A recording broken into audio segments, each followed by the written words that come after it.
La oficina, un lugar de rutina, de fechas de entrega y de café recalentado. Un espacio que conocemos de memoria. La moqueta gastada, el zumbido de los fluorescentes, el tecleo constante. Es un mundo predecible, casi aburrido. Y conocemos a nuestros compañeros, o al menos, eso creemos. Sabemos quién deja la taza sucia, quién habla demasiado alto por teléfono, quién tiene siempre el último chisme. Nos sentimos seguros en este pequeño universo controlado. Pero, ¿y si no fuera así?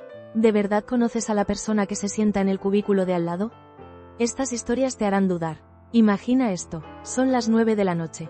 Casi todos se han ido. Solo quedas tú, el aire acondicionado y la pantalla de tu ordenador. Te sientes seguro, estás en tu oficina. Pero, ¿y si no estás tan solo como crees? Hoy vamos a explorar 5 historias reales en las que el lugar de trabajo se convirtió en el escenario del terror más puro. Desde crisis nerviosas que explotaron en violencia, hasta tragedias silenciadas por el miedo corporativo, estos son los momentos que nadie, absolutamente nadie, quiere vivir en su cubículo. Antes de empezar, suscríbete y dale a la campanita para no perderte ninguna de nuestras historias. Te lo aseguro, después de esto, no volverás a ver tu oficina de la misma manera. Historia 1. El fantasma de Halloween. Mi historia no es sobre un fantasma de los que atraviesan paredes, aunque ojalá lo fuera. A un espectro puedes intentar ignorarlo, descartarlo con la lógica, pero lo que nosotros vivimos fue real, tangible y, por eso mismo, infinitamente más aterrador. Pasó en una pequeña distribuidora de papel, un lugar tan monótono que la fiesta anual de Halloween era el evento del año. Yo era la jefa de contabilidad y llevaba allí casi una década. Creía conocer a todo el mundo. Y ahí estaba David. David trabajaba en un rincón polvoriento que llamaban control de calidad. Era un hombre callado, de unos 50 años, con la mirada siempre cansada y los hombros caídos, como si cargara con un peso enorme.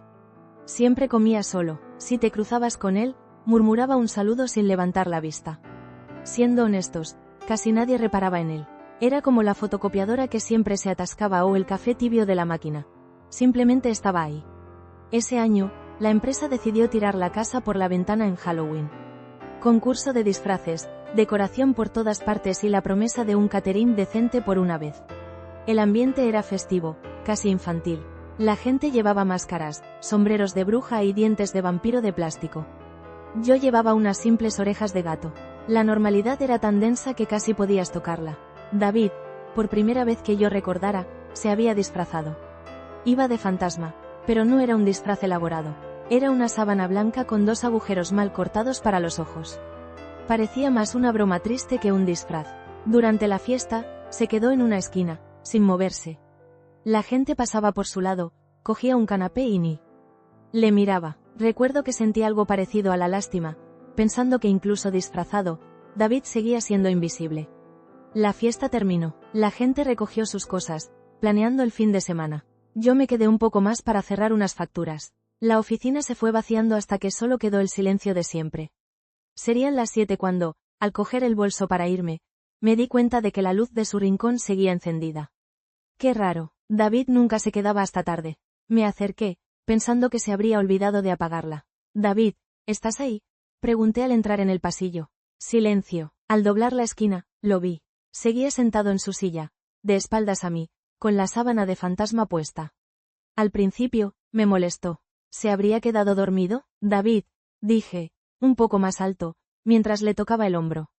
Es hora de irse. No se movió. La figura bajo la sábana estaba rígida. Y entonces lo vi, un pequeño charco oscuro que se formaba en el suelo, justo debajo de la silla, filtrándose en la moqueta gris. Y el olor, un olor metálico y dulzón que empezó a llenar el aire. El terror me golpeó como una pared. No era un susto, era un terror frío, que te hiela la sangre. Con la mano temblando, levanté una esquina de la sábana. No necesité ver más, la solté de golpe, retrocediendo a trompicones, con un grito atascado en la garganta. Lo que vino después fue un borrón de pánico, llamadas a emergencias y luces parpadeantes en la noche. Pero el verdadero terror, el que da título a esta historia, empezó al día siguiente. Llegamos a trabajar y la oficina de David estaba precintada por la policía.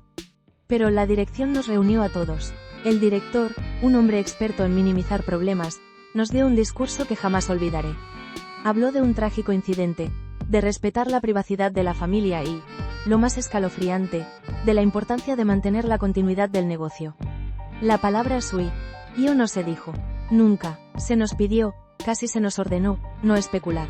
Volver a nuestros escritorios y seguir trabajando.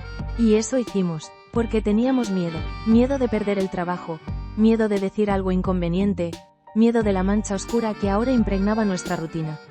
El lunes siguiente, el precinto había desaparecido. El cubículo de David estaba vacío y limpio. Era como si nunca hubiera existido.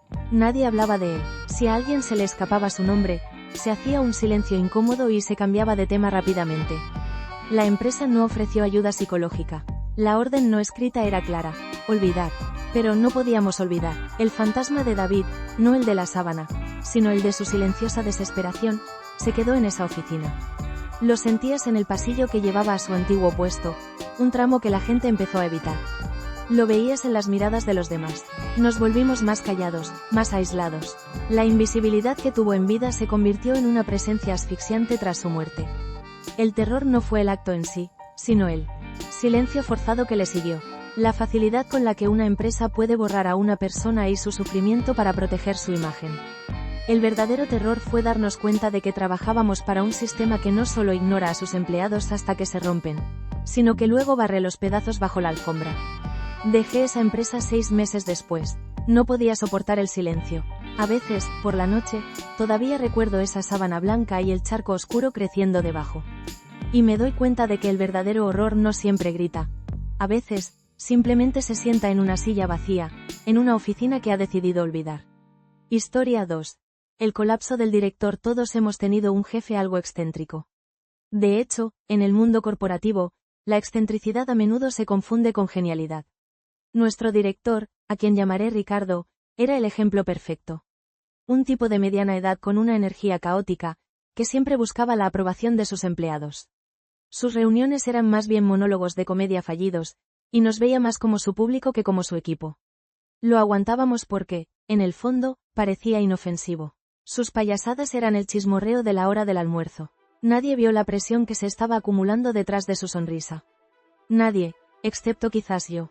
Como técnico de sistemas, a menudo tenía que arreglar su ordenador y era testigo de su frustración en privado. El mayor problema de Ricardo era Damián, su segundo al mando. Damián era un hombre con una devoción casi religiosa por las reglas, una lealtad perruna hacia Ricardo y cero habilidades sociales. Eran una pareja extraña. Damián adoraba a Ricardo, pero a la vez lo volvía loco con su pedantería y su necesidad de seguir el protocolo al pie de la letra. Su relación era una olla a presión. Las cosas empeoraron en los meses previos al colapso. La central nos estaba ahogando con nuevas cuotas y métricas imposibles. Ricardo, el jefe amigo, no sabía cómo manejarlo. Sus bromas se volvieron más forzadas, su risa más estridente. Empezó a tener pequeños arrebatos. Una vez lo oí gritarle a su teléfono. Otra, golpeó el teclado con tanta fuerza que varias teclas saltaron. Eran pequeñas grietas en su fachada, señales de advertencia que todos decidimos ignorar. El día del colapso empezó como cualquier otro. Yo estaba en mi rincón, arreglando un problema con el servidor, cuando oí los gritos. No eran gritos de una discusión de oficina, eran guturales, llenos de una rabia y desesperación que te helaban la sangre. Todos nos quedamos congelados. El sonido venía del despacho de Ricardo. Me asomé por encima del monitor justo para ver a Damián salir disparado de la oficina, como si lo hubieran empujado. Tenía una marca roja en la mejilla. Ricardo lo había abofeteado. El silencio en la oficina fue total. Ricardo apareció en el umbral. Tenía la cara congestionada, roja de furia. Sus ojos, normalmente juguetones, estaban desorbitados. «¿Me habéis llevado a esto?», gritó, con la mirada fija en Damián. «Tú y tus estúpidas reglas. Tú y la central. No puedo más». Lo que vino después fue la escena más aterradora que he presenciado. Ricardo no era un hombre grande, pero en ese momento parecía poseído. Empezó a destrozar su propia oficina. Oímos el estruendo de cosas siendo barridas del escritorio, el sonido de cristales rotos. Luego, un golpe sordo y repetitivo. PUM, PUM, PUM. Se estaba golpeando la cabeza contra la pared. Algunos compañeros lloraban en silencio. Otros estaban petrificados. Nadie sabía qué hacer. ¿Llamar a la policía? ¿A seguridad? Estábamos paralizados por el shock, y por una extraña mezcla de miedo y vergüenza ajena. El caos llegó a su punto álgido cuando Ricardo agarró una silla y, con un grito animal, la estrelló contra la gran ventana de su despacho. El cristal se hizo añicos, lloviendo sobre la acera 3 pisos más abajo. El aire frío de noviembre entró en la oficina, trayendo los sonidos del tráfico, que parecían de otro mundo. Y entonces, hizo lo impensable. Se subió al alféizar de la ventana rota. Se quedó allí, de pie, mirando hacia abajo. Toda la oficina contuvo el aliento. Iba a saltar. Nuestro jefe, el de los chistes malos, iba a subirse delante de nosotros. «Tú tienes la culpa, Damián», gritó, con la voz rota. «Tú me has empujado a esto». Damián, hasta entonces paralizado, reaccionó. Corrió hacia la oficina, gritando «Ricardo, no. Por favor». Lo que siguió fue un caos de gente corriendo y gritando. Alguien por fin llamó a emergencias. No saltó. Damián y otros 2 gerentes lograron convencerlo de que bajara. Se lo llevaron los paramédicos, con la mirada vacía, cubierto con una manta. Nunca más lo volvimos a ver. La mañana siguiente, la ventana estaba cubierta con un tablón de madera. Y, como en la historia anterior, un representante de la central vino para gestionar la transición. Nos dijeron que Ricardo estaba de baja médica indefinida y que agradecían nuestra discreción. El terror de ese día no fue solo la violencia. Fue ver a un ser humano desmoronarse por completo. Ver la fina línea entre la cordura y la locura borrarse en tiempo real. Fue entender que el estrés laboral y un ambiente tóxico no son solo frases de moda, son catalizadores de tragedias. Durante meses, cada vez que alguien levantaba la voz, toda la oficina se tensaba. El tablón en la ventana nos recordaba constantemente lo cerca que estuvimos de presenciar el final de una vida. Y nos hizo preguntarnos, ¿quién de nosotros sería el siguiente en romperse? Historia 3. La conmoción cerebral ignorada. Trabajo en recursos humanos, y una de las frases más siniestras que puedes oír en una empresa es «no es para tanto». Es una frase que minimiza, que invalida y que, a veces, puede tener consecuencias fatales. He visto cómo la negligencia, disfrazada de una actitud relajada, puede convertirse en terror psicológico. En nuestra oficina teníamos a Javier. Javier era un vendedor de primera, un tipo intenso que se tomaba su trabajo con una seriedad casi militar. Era eficiente, algo torpe socialmente, pero inofensivo. Su único problema era que, a veces, era un poco imprudente. Un martes por la mañana, un golpe seco y un estruendo metálico rompieron la calma. Todos nos asomamos. Javier estaba en el suelo, cerca de los archivadores. Se había subido a su silla de ruedas para coger una caja de una estantería. La silla se había deslizado y él se había caído, golpeándose la cabeza contra el borde de un escritorio. Corrimos hacia él. Estaba consciente, pero desorientado. Sus ojos no enfocaban bien y tardaba en responder. «¿Estás bien, Javier?» Creo que sí», balbuceó, intentando levantarse. Tenía un corte en la frente del que empezaba a salir sangre y un bulto que crecía por momentos. Como profesional de recursos humanos, mis alarmas saltaron. Síntomas clásicos de una conmoción cerebral. «No te muevas», le dije con firmeza. «Voy a llamar a una ambulancia. Es el protocolo». Y entonces, nuestro gerente, Miguel, un hombre cuya mayor preocupación era evitar cualquier tipo de complicación, intervino. Calma», dijo con una risa nerviosa. «No hay por qué ser tan dramáticos. Un golpecito, ¿verdad, Javier? Eres un tipo duro». Se acercó y le dio unas palmaditas en la espalda a Javier, que se tambaleó. «Vamos, arriba, ponte un poco de hielo y como nuevo». Me enfrenté a él. «Miguel, tiene signos claros de una conmoción. La ley nos obliga a buscar atención médica. No hacerlo es una negligencia grave». Miguel me lanzó una mirada de fastidio. Su sonrisa se borró. «Mira», me dijo en voz baja, «lo último que necesito es un informe de accidente y una inspección de trabajo. Va a ser un montón de papeleo por un mareo. Lo conozco, es fuerte. Se le pasará». Luego, levantó la voz para que todos lo oyeran. «Además, hoy viene el cliente más importante del trimestre. No podemos tener un circo de ambulancias en la puerta». El terror que sentí fue el terror de la impotencia. Estaba viendo a mi jefe tomar una decisión activamente peligrosa, priorizando la conveniencia sobre la salud de un empleado, y yo no podía detenerlo. Los demás, intimidados, retrocedieron. Dejaron que Miguel manejara la situación. Ayudaron a un aturdido Javier a volver a su escritorio. Alguien le trajo una bolsa de guisantes congelados para la cabeza. Javier intentó trabajar, mirando su pantalla con los ojos entrecerrados. A los 20 minutos, vomitó violentamente en su papelera. Incluso entonces, Miguel no cedió. «Uf, qué débil. Seguro que fue el sushi de ayer», bromeó. Nadie se rió. La situación se volvió insostenible cuando Javier, al intentar ir al baño, se desplomó en el suelo. Esta vez, perdió el conocimiento. Ya no había excusas. Ignorando las protestas furiosas de Miguel sobre el drama, agarré mi teléfono y llamé a emergencias. Javier pasó 2 días en el hospital. El diagnóstico: conmoción cerebral moderada. El médico dijo que, de no haber recibido atención, podría haber sufrido daños permanentes. La empresa se enfrentó a una investigación y a una buena multa. Miguel fue degradado, aunque no despedido, lo que ya es otra historia de terror corporativo. Pero el trauma para el resto de nosotros perduró. El incidente nos mostró la verdadera cara de nuestra empresa. Nos dimos cuenta de que, para la gerencia, no éramos personas, éramos recursos. Recursos prescindibles. El terror no fue el accidente. Fue el momento en que nuestro jefe decidió, a sangre fría, que un buen negocio valía más que la salud de uno de sus empleados. Nos enseñó que en ese lugar, si te pasaba algo grave, estabas solo. Y no hay nada más aterrador que esa certeza. Historia 4. El simulacro que fue demasiado real en nuestra empresa. Teníamos a Ernesto. Ernesto era el jefe de seguridad voluntario, un título que se inventó él mismo y que la gerencia le permitía usar porque a nadie más le importaba. Era un fanático del orden, de los protocolos y de su propia autoridad imaginaria. Se pasaba semanas preparando PowerPoints sobre rutas de evacuación que nadie miraba y se quejaba de que no nos tomábamos la seguridad en serio. Su frase favorita era: un día, habrá una emergencia real y desearéis haberme escuchado. Resulta que tenía razón, pero la emergencia la creó él. Uno nunca piensa que un simulacro de emergencia pueda ser realmente peligroso. Para nosotros, ese día empezó como un jueves cualquiera. El trabajo se acumulaba, la gente iba y venía, el ambiente era de una productividad aburrida. Hacia las 11, un olor a quemado empezó a flotar en el aire. Al principio era sutil, alguien habría quemado una tostada. Pero el olor se intensificó, volviéndose acre y espeso. Y entonces, vimos el humo. Una neblina gris que se colaba por debajo de la puerta principal y salía de las rejillas de ventilación. El pánico no fue instantáneo.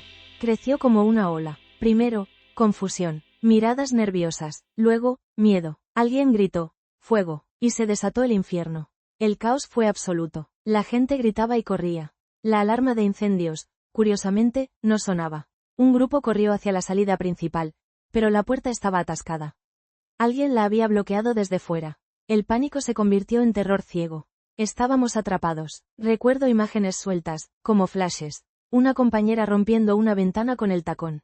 Un contable, un hombre siempre tranquilo, subido a un escritorio, intentando arrancar las placas del falso techo. La gente empujaba, gritaba, lloraba. El instinto de supervivencia en su estado más puro. Vi a Sergio, un hombre de 60 y tantos años a punto de jubilarse, agarrarse el pecho y desplomarse. Su cara se puso pálida, sus labios azules. Estaba sufriendo un infarto. Nadie se dio cuenta en medio del pánico. Yo estaba convencida de que íbamos a morir. El humo era denso, costaba respirar. Estaba acurrucada bajo mi escritorio, con el corazón a 1000, pensando en mi familia. Era el miedo más puro que he sentido jamás. Y entonces, justo cuando pensaba que no podía más, la puerta principal se abrió de golpe. Allí estaba Ernesto, de pie, con un extintor en una mano y un megáfono en la otra. «¡Atención!», gritó, su voz distorsionada y triunfante. Este ha sido un simulacro para probar su preparación. Y, como pueden ver, han fallado estrepitosamente. El silencio que siguió fue más fuerte que los gritos. Un silencio cargado de incredulidad, de rabia. El miedo al fuego se transformó en miedo a la persona que teníamos delante. El humo, nos enteramos después, venía de una máquina que Ernesto había comprado por internet. Él había bloqueado la puerta. Él había orquestado nuestro terror. La gente lo miraba, sin poder hablar. La adrenalina se fue, dejando un temblor incontrolable. Fue entonces cuando alguien gritó el nombre de Sergio. Corrimos hacia él. Estaba inconsciente. El infarto no había sido parte del simulacro. Fue una consecuencia muy real de un pánico fabricado. Sergio sobrevivió, por suerte, pero pasó semanas en la UCI. Ernesto fue despedido y se enfrentó a cargos criminales. Pero el daño ya estaba hecho. La confianza en el equipo se rompió para siempre. ¿Cómo podías volver a mirar a tus compañeros igual, sabiendo que uno de ellos era capaz de hacer algo así solo para demostrar que tenía razón? El verdadero terror no fue el miedo al fuego. Fue descubrir la monstruosidad que puede esconderse detrás de un colega. La traición. Ernesto quería enseñarnos una lección sobre seguridad, pero lo único que aprendimos fue que los peores peligros no siempre son los incendios. A veces, el peligro más grande es la persona que se sienta a solo unos metros de ti, sonriendo mientras planea tu peor pesadilla. Historia 5. El entrenamiento de primeros auxilios era mi primera semana en la empresa. Un puesto de novato en un departamento de marketing. Estaba en esa fase de esponja, intentando recordar nombres y tratando de causar una buena impresión. Una de las primeras actividades en mi agenda fue un curso obligatorio de primeros auxilios. Me pareció una gran iniciativa, una señal de que la empresa se preocupaba por su gente. ¡Qué ingenuo! El curso era en la sala de conferencias. Éramos unas 30 personas. El instructor era un paramédico jubilado, un tipo profesional y amable. Todo normal. Aprendimos sobre quemaduras, vendajes, la maniobra de Heimlich. Y entonces, llegó el turno de la reanimación cardiopulmonar, la RCP. El instructor sacó varios maniquíes. Uno de ellos era bastante avanzado, capaz de dar información sobre el ritmo y la profundidad de las compresiones. Entre los asistentes estaba Ernesto, el mismo del simulacro de incendio, aunque yo entonces no lo sabía. Para mí, solo era un tipo de aspecto severo que se tomaba el entrenamiento con una intensidad inquietante. Cuando le tocó a Ernesto practicar en el maniquí avanzado, el ambiente cambió. Mientras los demás lo habíamos hecho con torpeza, Ernesto lo hizo con una concentración feroz. 30 compresiones, 2 ventilaciones, murmuraba, sudando. El instructor se acercó. Buen ritmo, Ernesto, pero necesitas más profundidad. Ernesto lo intentó de nuevo, con más fuerza. El maniquí pitó negativamente. Aún no es suficiente, dijo el instructor. Imagina que es una situación de vida o muerte. Empuja más fuerte. Ernesto lo intentó una tercera vez, poniendo todo su peso. El maniquí seguía diciendo que no. Se detuvo, jadeando, y miró al torso de plástico con una frustración desproporcionada. El instructor, para aligerar el ambiente, le dio una palmada en la espalda y dijo con una sonrisa: «Bueno, no te preocupes.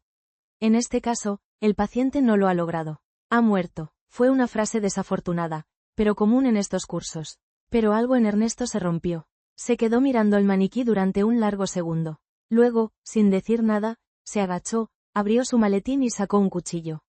No una navaja pequeña, un cuchillo de caza con una hoja considerable. La sala entera enmudeció. El instructor dio un paso atrás, con los ojos como platos. Nadie se movió, nadie respiró. Estábamos viendo algo que no encajaba, una ruptura con la realidad tan absoluta que nuestros cerebros no podían procesarla. Con una calma aterradora, Ernesto se arrodilló junto al maniquí, agarró la cabeza de plástico y, con un movimiento rápido y preciso, le cortó la cara. La máscara de goma con su expresión serena se desprendió del torso. Y entonces hizo algo que convirtió la escena en puro terror. Se levantó, se llevó la cara de plástico a su propio rostro y, mirándonos a través de los agujeros, dijo con una voz tranquila y gutural: «¿Cenarías conmigo, Clarice?». La cita del silencio de los corderos.